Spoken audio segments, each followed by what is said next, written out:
오늘 본문 말씀을 통해서 나를 보내신 이는 하나님이시라라는 제목으로 같이 말씀을 나누기를 원합니다. 소설에서 이야기를 전개하거나 또 주제를 표현할 때 그 구성하는 것을 플롯이라고 하는데요.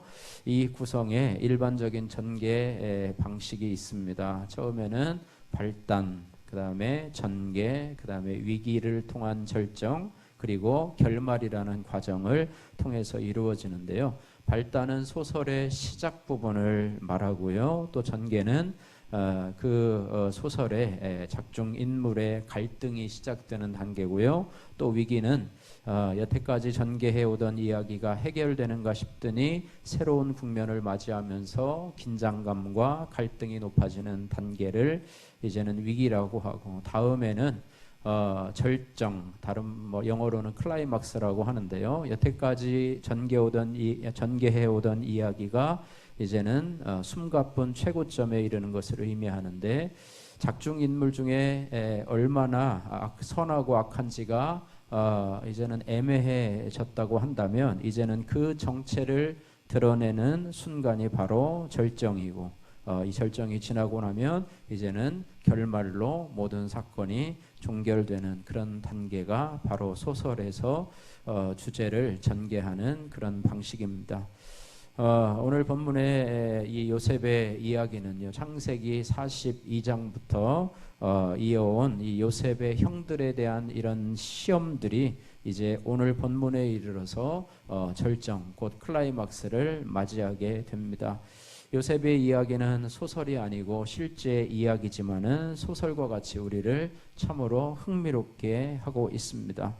그래서 오늘 읽은 이 본문의 이 모습은요, 성경에서 가장 극적인 순간들 중 하나라고 하는 거예요. 우리는 그저 무덤덤하게 읽었지만은 얼마나 이것이 참 어렵고 또 그동안 수년 동안 기다려왔던 그런 문제가 해결되는 그런 시점이라고 볼 수가 있습니다. 그래서 오늘 본문의 내용을 요약해 보면은 1절에서 4절에 요셉은 베냐민을 보호하려는 형들의 진심을 알고 이제는 자신의 정체를 드디어 드러내는 장면이고요. 또 5절에서 8절까지는 이제 지난 모든 시간들을 하나님의 섭리의 관점으로 보면서 요셉이 자신의 신앙을 고백하는 장면입니다. 그리고 마지막 9절에서부터 15절 말씀은 아버지 야곱을 포함한 가족의 애굽으로서의 이주를 요청하는 그런 요셉의 부탁에 대해서 설명을 하고 있습니다.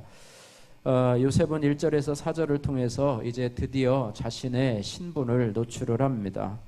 요셉은 형들을 알아본 즉시, 그죠? 그들이 가나안 땅에 기근으로 인해서 아버지 야곱의 부탁으로 저 애굽 땅에 가면 곡식이 있다고 하는 그런 소식을 듣고요. 곡식을 구하러 애굽 땅에 왔는데 그때의 그 형들을 알아본 요셉, 그죠? 요셉이 그 즉시로 자신의 신분을 노출할 수도 있었지만 요셉은 그렇게 하지 않았습니다. 요셉이 자신의 정체와 신분을 감추고 형들을 시험한 이유는 무엇일까? 왜 즉시 자신의 신분을 드러내지 않았을까? 그것은 형들과의 진정한 그런 화해를 하려는 뜻이 담겨져 있다고 볼 수가 있습니다. 형들의 진심을 확인하지 못한 채요, 섣부르게 자신의 신분을 노출시키고 또한 형들이 과거에 자신에게 지은 죄를 이 요셉이 용서하고 화해를 급하게 시도했다고 한다면, 요셉은 아마도 용서는 하긴 했지만, 화해는 하긴 했지만은 한편으로는 형들에 대한 그런 의심이 아직도 있었고, 또 자신을 애굽의 종으로 팔아넘긴 것에 대한 그런 정죄감들이 아마 그 안에 있어서 진정한 용서가 이루어지지 못했을 것입니다. 아마 형들도 마찬가지였을 거라고 하는 것입니다. 그래서 이 요셉의 용서의 진정성을 의심할 수 있게 되었고, 또 요셉이 저렇게는 하지만 언젠가는 우리를 보복할 것이다 라고 하는 생각 속에서 아마 불안함과 두려움에 사로잡혀 살았을 것입니다. 그래서 결국은 급하게 자신의 신분을 노출하고 용서하고 화해하는 제스처를 취하는 것은 좋은 것 같지만, 실제적으로는 그들이 더 가까워지지 않고 오히려 더 어색하고 서로 피하고 싶은 관계가 되었을지도 모르겠습니다. 이 용서에 대한 그런 말을 보면은요, 분노와 조앤 런던이라고 하는 분이 이렇게 말했습니다. 분노, 원망, 상처를 붙잡고 있으면 근육통과 두통이 생기고 이를 악물어 턱이 아프다. 그러나 용서는 당신의 삶에 웃음과 후련함을 돌려준다. 이렇게 말하고 있고요. 마트마 간디는 이렇게 말했습니다. 약한 자는 절대 누군가를 용서할 수 없다. 용서는 강한 자의 특권이다. 이렇게 말했습니다. 세들백 교회 리고렌 목사님은 상처를 준 사람이 용서를 구할 때까지 기다리지 말라. 용서는 그들이 아니라 당신 자신을 위한 것이기 때문이라. 이렇게 말했습니다. 그래서 요셉은요, 과거에 자신을 죽이려고 했을 뿐만 아니라 자신을 애굽의 노예로 판 형들에 대한 용서를 위해서요, 여러 시험 과정을 통해서 이제는 그것을 통과한 뒤 이제는 자신을 드러내면서 이제는 오늘 4절과 같이 자신을 노출하게 됩니다. 오늘 4절 말씀 같이 한번 읽어보겠습니다. 요셉이 형들에게 이르되 내게로 가까이 오소서. 그들이 가까이 가니 이르되 나는 당신들의 아우 요셉이니 당신들이 애굽에 판 자라. 나는 당신들의 아우 요셉이다. 그들은 전혀 몰랐었죠. 그저 애굽의 총리인 줄만 알았었는데 나는 당신들의 아우 요셉이다. 또 그들에게 말합니다. 나는 당신들이 애굽의 판 자니이다 라고 하면서 자신을 노출시킬 뿐만 아니라 그들의 죄악을 드러내고 있습니다. 이제는 참으로 참 힘들고 어려운 고백이 이루어지게 됐는데요. 그동안에 요셉은 많은 갈등들 속에서 언제 자신의 신분을 노출시키느냐 고민하다가 드디어 오늘 이제 본문에서 자신의 신분을 노출하게 됩니다. 1절 2절 말씀을 보시면은요, 그것을 하기 전에 요셉은 자신의 어떻게 보면 자신의 신분을 드러내기 전에 더 이상 자신의 감정을 억누를 수 없었던 그런 어떤 모습들을 표현해 놓고 있습니다. 우리 1절 2절 말씀 같이 읽겠습니다. 요셉이 시종하는 자들 앞에서 그 정을 억제하지 못하여 소리질러 모든 사람을 자기에게서 물러가라 하고 그 형제들에게 자기를 알리니 그때에 그와 함께한 다른 사람이 없었더라. 요셉이 큰 소리로 우니 애굽 사람에게 들리며 바로의 궁중에 들리더라 라고 말씀하고 있습니다. 그동안 참았던 눈물을 쏟아내고요, 심지어는 바로의 궁중에까지 들리도록 큰 소리로 목 놓아 우는 모습을 보게 됩니다. 거기에는 형들이 있고요, 거기에 시종들던 자들도 다 내보내고 형들과 자기 자신밖에 없습니다.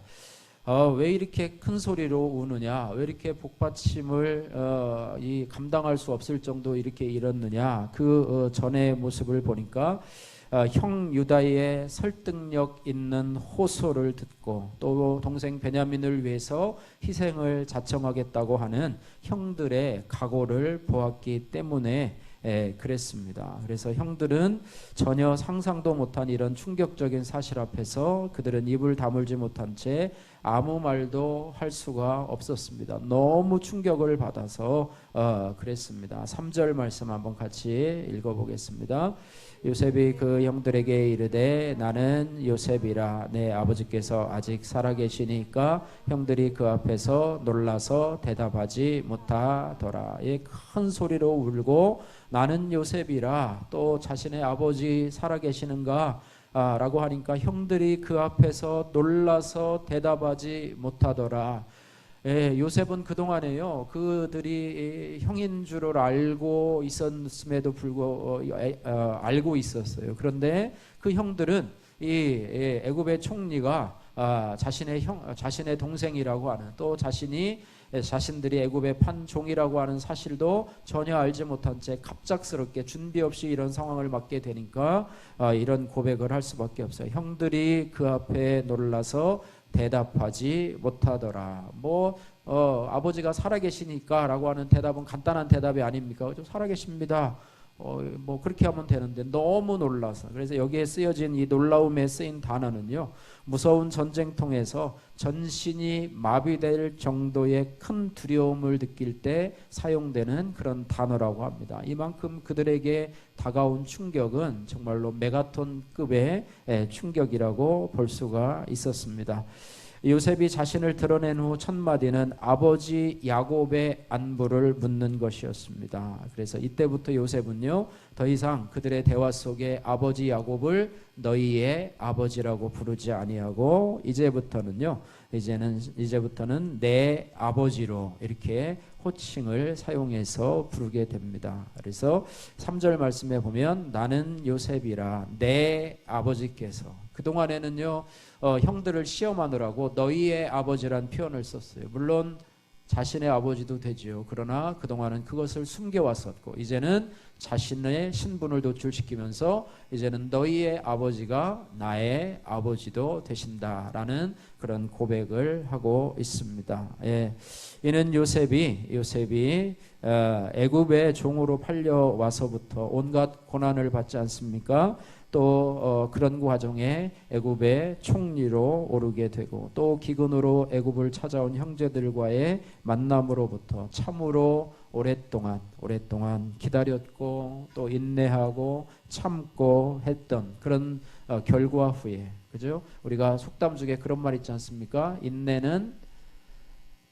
인내는 쓰나 뭐 열매는 달다, 뭐 이런 말씀이 있는 것처럼 오랜 쓰고 쓴 그런 인내의 과정을 겪어서 이제는 이러한 단 열매를 거두는 순간이 바로 오늘 본문의 말씀이 아닌가 싶습니다. 요셉은 드러낼 때와 감출 때를 잘 알고 있었던 그런 사람인 것 같습니다. 또한 5절에서 8절은 이제 요셉이 이 자신의 신앙을 고백하고 있습니다. 신앙을 고백하고 있는데요. 신앙 고백이라고 하는 것은요, 하나님 말씀에 대한 성도들의 답변인 동시에 하나님께 대한 실제적인 나의 표현이라고 볼 수가 있습니다. 그래서 우리가 세례를 받을 때도요, 신앙 고백을 하지 않습니까? 신앙 고백을 하는, 하나님에 대한 신앙 고백을 하고요.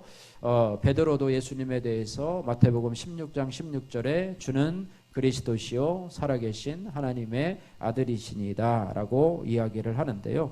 요셉도 이런 신앙 고백을 하는데 오늘 본문 말씀 가운데서 하나님이라고 하는 고백들이 등장하게 됩니다. 그동안에는 하나님이라고 하는 고백이 없었는데 오늘 본문에 보니까 하나님이라고 하는 고백들이 등장하게 된다라고 하는 것입니다. 오늘 5절에서 8절 말씀을 보니까 5절에 보면은 하나님이 생명을 구원하시려고, 또 8절에 보니까 그런즉 나를 이리로 보내니는 당신들이 아니요 하나님이시라, 하나님이 나를 바로에게 아버지로 삼으시고, 이렇게 말하고 있습니다. 예, 하나님이라고 하는 표현이 등장하는, 하나님을 이제는 자신의 신앙의 고백으로, 자기의 삶 속에 나타나신 하나님을 이제 신앙 고백을 하게 돼요. 그래서 이 신앙 고백이라고 하는 것은 모든 성도의 선택이 아닌 필수 사항이라고 하는 것입니다. 여러분, 결혼을 하는 부부에게도요, 사랑의 고백이 필수이듯이, 또 결혼식에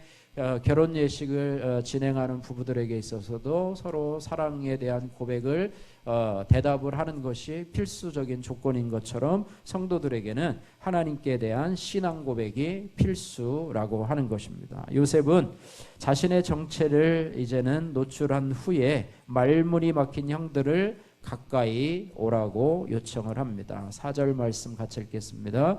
요셉이 형들에게 이르되 내게로 가까이 오소서. 그들이 가까이 가니. 예, 여기까지 읽겠습니다.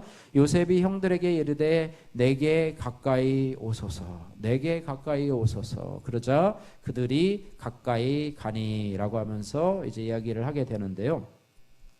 통상적으로요, 인간관계에 있어서 공간의 접근성과 심리적인 친밀감은 비례한다고 하는 거예요. 공간의 접근성, 가까울수록요, 가까울수록 거리도 가까워요.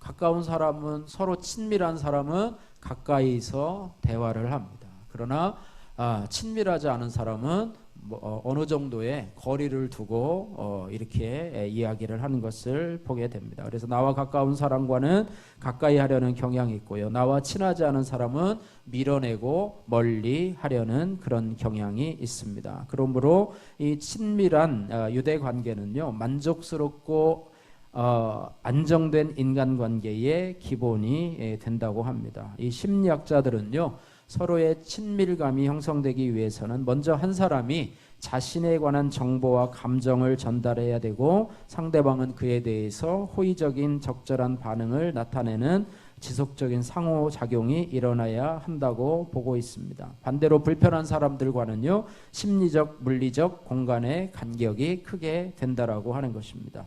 요셉과 형들과는요, 그런 간격이 큰 관계였었습니다. 먼저 형들에게는요, 애굽의 총리라고 하는 그런 엄청난 신분의 장벽이 있었습니다. 또한 요셉에게는요, 형들을 대할 때 자신을 애굽의 판자라고 하는 그런 심리적인 장벽이 있었습니다. 그런데 이제 요셉은 그 스스로 장벽을 무너뜨리면서 형들을 향해서 가까이 오라라고 이야기를 하고 있습니다.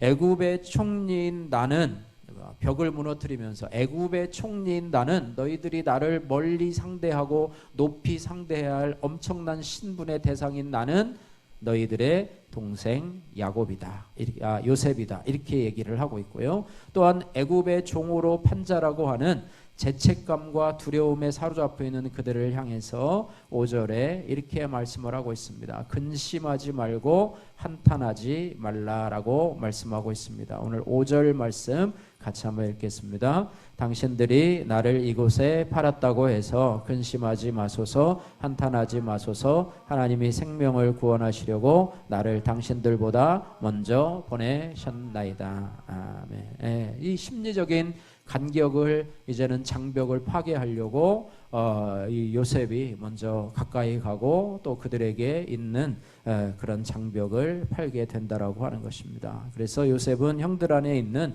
죄책감과 보복에 대한 두려움의 감정을 안정시키면서 이제는 인간적인 용서를 뛰어넘는 신앙 고백이 담긴 말을 하게 되는데요. 4번을 반복해서, 거의 동일한 말인데요, 4번을 반복해서 이렇게 얘기를 하고 있습니다. 먼저 5절 말씀해 보니까 하나님이 생명을 구원하시려고 나를 당신들보다 먼저 보내셨나이다, 이렇게 말하고 있습니다.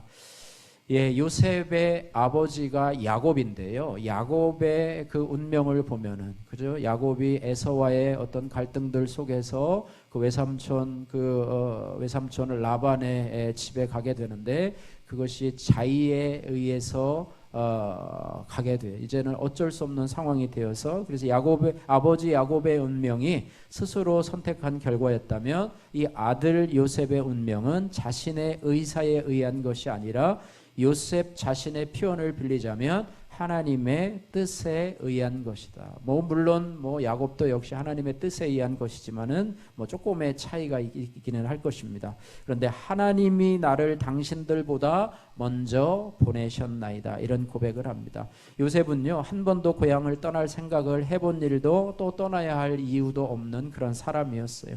아버지 야곱의 사랑을 독차지하면서 얼마든지 평안하게 가족과 함께 고향에서 평생을 보낼 그런 사람이었습니다. 그러나 그가 꾼 꿈과 또 그의 다른 형들의 시기 때문에 자신이 원치도 않는 방랑의 삶을 시작하게 됩니다. 자유인도 아닌 노예의 신분으로 시작을 하게 되고요. 요셉이 30세의 총리가 될 때까지요, 요셉이 종살이를 하고 감옥살이를 모두 합하면 총 13년의 시간을 이렇게 보내게 되는데요. 요셉이 110세까지 살았거든요. 살은 것을 볼 때에 17세의 종으로 팔려갔다고 한다면 생애의 대부분인 93년이라고 하는 시간을 애굽에서 객지에서 생활하게 되었다고 하는 것입니다. 그러면서도 요셉은 하나님이 자신을 이곳에 보내셨다, 하나님이 자신을 이곳에 보내셨다, 이렇게 고백하고 있습니다. 이 고백이 저와 여러분에게 있기를 주님의 이름으로 소원합니다. 나를 지으신 이도 하나님이시오, 나를 이곳에 보내시고 살게 하시는 이도 하나님이시라. 또 함께 신앙생활, 수정교회에서 신앙생활 함께하게 하신 이도 하나님이시라라는 고백이 있기를 주님의 이름으로 축복합니다. 두 번째 또 반복적으로 얘기를 하고 있는데요. 7절 말씀 같이 한번 읽어보겠습니다. 7절 말씀. 하나님이 큰 구원으로 당신들의 생명을 보존하고 당신들의 후손을 세상에 두시려고 나를 당신들보다 먼저 보내셨나니. 아멘. 예. 두 번째 이 요셉의 신앙 고백은요. 하나님이 당신들의 생명을 구해서 이 땅에 남은 자로 남겨두시고자 나를 먼저 이곳에 보내셨다라고 하는 것입니다. 흥미롭게도요. 현재 이 애굽의 대흉년 속에서 이 하나님의 보존하게 하시는 섭리는 창세기 6장 이하의 대홍수 속의 보존 섭리와 비교가 됩니다. 대홍수 때, 노아의 대홍수 때에는요, 세상에 모든 물이 넘쳤습니다. 현재 가뭄 속에서는 어떻게 됐냐면 세상에 모든 물이 다 말라버렸어요. 이런 대조가 있습니다. 세상에 대홍수가 왔을 때에 하나님께서 노아 가족을 보존하셨던 것처럼 대기근이 닥칠 때에 야곱의 가족을 보존하고 계십니다. 홍수 때에는 방주가 구원의 수단이 되었지만은 이제 흉년에서는 요셉이 구원의 수단으로 등장을 하고 있습니다. 이렇듯 하나님께서는요, 요셉을 통해서 흉년 중에 그 가족을 구원하시고 멀리는 그들을 통해서 믿음의 계보를 이어가고 계시다라고 하는 것입니다. 이런 신앙 고백을 하는 것이 바로 요셉이라고 하는 것입니다. 또 세 번째는 8절 말씀에 나를 이리로 보낸 이는 당신들이 아닌 하나님이시라라고 하면서 또 다른 고백을 하고 있습니다. 같이 읽겠습니다. 그런즉 나를 이리로 보낸 이는 당신들이 아니요 하나님이시라. 하나님이 나를 바로에게 아버지로 삼으시고 그 온 집의 주로 삼으시며 애굽 온 땅의 통치자로 삼으셨나이다. 아멘. 오늘 이 고백이 오늘 설교의 제목인데요. 하나님이 나를 보내신 이는 하나님이시라. 이 설교의 제목인데요. 하나님께서 나를 이곳에 보내셨다. 내가 스스로 온 것이 아니요 당신들로 인해 내가 이곳에 온 것도 아니요 하나님의 큰 뜻 가운데 하나님께서 나를 이곳에 보내신 것이다. 이런 고백을 합니다. 여기서 형제들에 대한 미움이 사라지게 되고요. 또 진정한 용서가 시작되게 되는 것입니다. 너 때문에 내가 여기를 왔다. 나 여기 안 와도 되는데 형들이 나를 이곳에 팔아서 왔다. 왜 그랬느냐라고 하면서 미움과 정죄가 싹트게 되고요. 용서가 할 수가 없는데요. 당신들이 아니라 하나님이 나를 이곳에 보내셨다. 당신들이 나를 보낸 게 아니라 형들이 나를 보낸 게 아니라 하나님이 나를 보내셨다. 여기에서 어떻게 보면 인간적인 것을 뛰어넘는 용서의 시발점을 볼 수 있게 된다고 하는 것입니다. 더 높은 차원에서 이제는 형들이 자신을 판 것은 작은 일이 되는 것이죠. 너무 땅만 바라보지 말고 이제는 하늘을 바라보는 시각이 필요하다고 하는 것입니다. 우리 대한민국도요, 지구 밖에서 보면 정말로 작은 점 하나에 불과합니다. 또 거기에 살고 있는 저와 여러분들은 얼마나 작은 것이 되겠습니까? 우리는 그 안에서 여러 가지 문제에 휩싸여 가지고 거기에 대해서 얽매여서 이것이 마치 인생을 정말로 살고 죽고 사는 문제가 있는 것처럼 너무 고민하면서 스트레스 받고 살아가고 있는데요. 당신들이 나를 여기로 보낸 것이 아니라 하나님이 나를 보내셨다라고 하는 관점으로 보면 모든 것들이 어떻게 보면 상대적으로 작게 보일 수 있다라고 하는 것입니다. 그래서 하나님의 시선으로 나의 문제를 바라보면 훨씬 더 쉽게 문제가 풀리게 될 줄로 믿습니다. 또한 8절 하반절 말씀 아까 읽었는데요. 네 번째 고백은요. 나를 애굽의 총리로 삼으신 분 8절 하반절 말씀에 하나님이 나를 바로에게 아버지로 삼으시고 그 온 집의 주로 삼으시며 애굽의 온 땅의 통치자로 삼으셨나이다 라고 고백을 하고 있습니다. 내가 열심히 노력해서 애굽의 총리가 되었다고 하는 것과 하나님이 나를 애굽의 총리로 세우셨다는 것은 차원이 다른 문제예요. 내가 자주선거에서 대통령이 되었다. 나는 이만큼 대단한 사람이다. 나는 너희들에게 인정을 받고 그런 칭찬을 받아 마땅하다. 나는 모든 젊은이들에게 롤모델이 될 만큼 나는 정말로 훌륭한 사람이다. 이렇게 얘기하는 것이 아니라 하나님께서 뜻이 있어서 나를 이 자리로 부족함에도 불구하고 나를 이 자리로 불러 오셨다라고 하는 것입니다. 만약에요 요셉이 애굽의 총리가 되지 않고 그냥 보디발 집에 그냥 가정 총무로 있었다고 한다면 여러분 기근 가운데서 형과 또 그 아버지 야곱 가족들 보니까 뭐 한 70명 되는 가족들 그리고 또 거기에 있는 양과 소와 가축들을 끌고 오면 엄청난 무리인데요. 그 무리들을 먹여 살릴 수 있었을까? 애굽의 총리나 되니까 고센과 같이 가축하기에 좋은 땅을 그들에게 얻어서 그들이 살 수 있도록 터전을 마련했는 것이죠. 그래서 그것까지도 예비하셔서 하나님이 요셉을 애굽의 총리로 그와 같은 권력을 가지고 있어야지만이 그의 가족들을 그 기근 가운데서 먹여 살릴 수 있기 때문에 그렇지 않겠습니까? 그죠?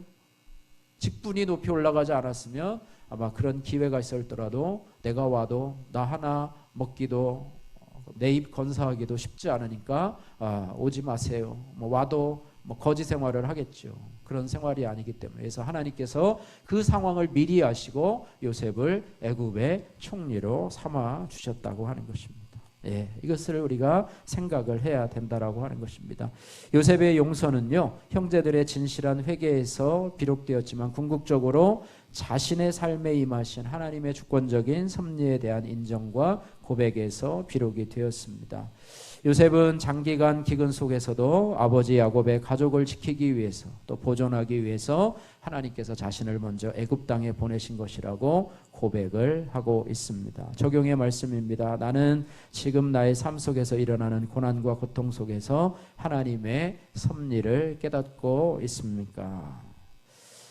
자, 그 다음에 세 번째로 요셉은 19절에서 15절 말씀에 형제들에게 즉시 돌아가서 아버지 야곱을 애굽으로 데려오도록 요청을 합니다. 9절 말씀 같이 읽도록 하겠습니다. 당신들은 속히 아버지께로 올라가서 아뢰기를 아버지의 아들 요셉의 말에 하나님이 나를 애굽 전국에 주로 세우셨으니 지체 말고 내게로 내려오사. 예, 그들을 위해서 준비된 고센 땅은요 나일 삼각주 동쪽에 위치한 초원지대로 당시 왕실이 위치한 수도와 매우 가까웠을 것으로 추정이 됩니다. 그래서 10절에 이렇게 말을 합니다. 10절 같이 읽겠습니다.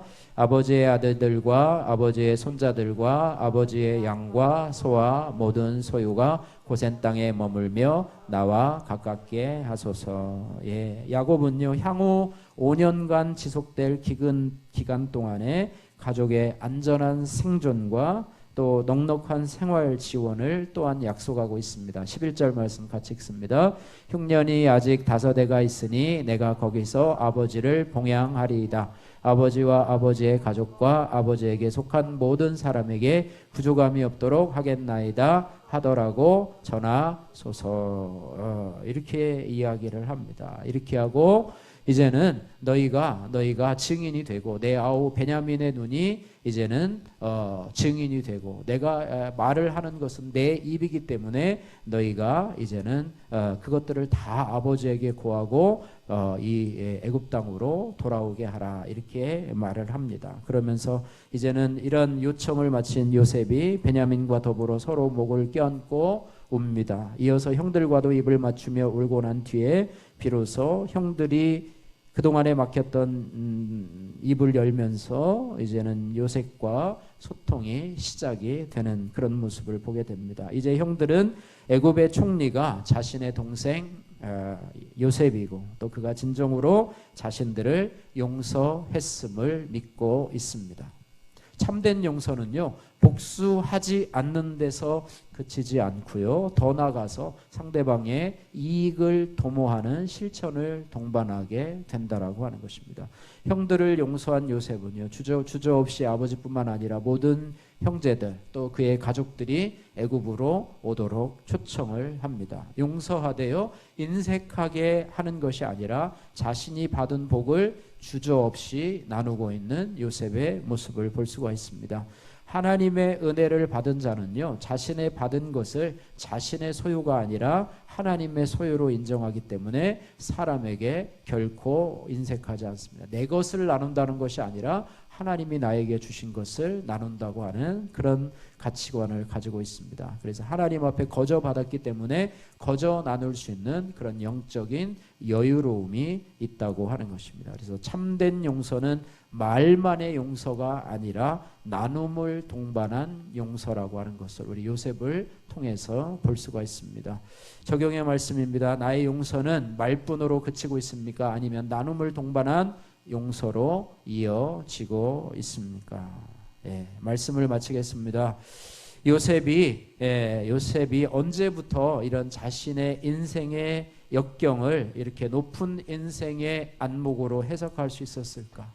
또 무엇이 그로 하여금 고난도 역경도 이겨내고 형들을 진정으로 용서할 수 있게 했을까? 이런 생각을 해보게 되는데요.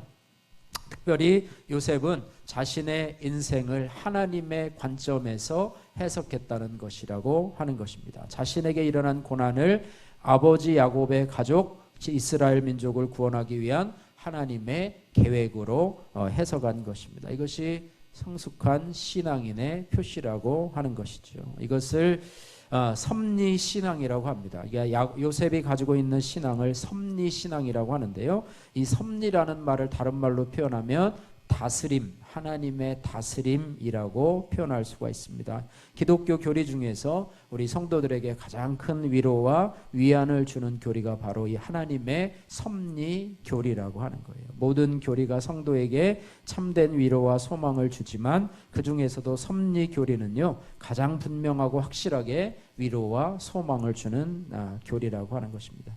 미국의 무디 신학교 강당에는 이런 글귀가 쓰여졌다고 합니다. 안심하라, 우리의 주인은 하나님이시다. 한번 따라해 보세요. 안심하라, 우리의 주인은 하나님이시다.